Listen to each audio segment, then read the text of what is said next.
Yo, Kusubi nga pala ng Batang Sityo. May paririnig lang ako sa inyo. Yo, shoutout sa mga tropa natin dyan. Batang Sityo. Classes. Yo, deng.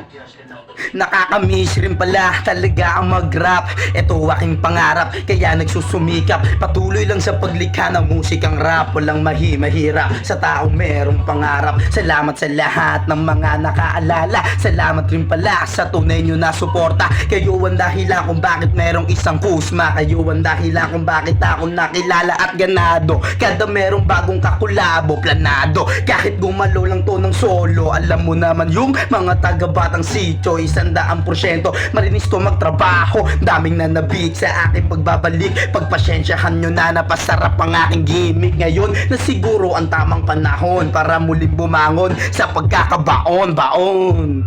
Kaya sige, tuloy lang. Kahit maraming humadlang, ipagpatuloy mo lang. Kaya sige, tuloy lang. Kahit maraming humadlang, ipagpatuloy mo lang. Damn. Salamat sa inyo mga tropa.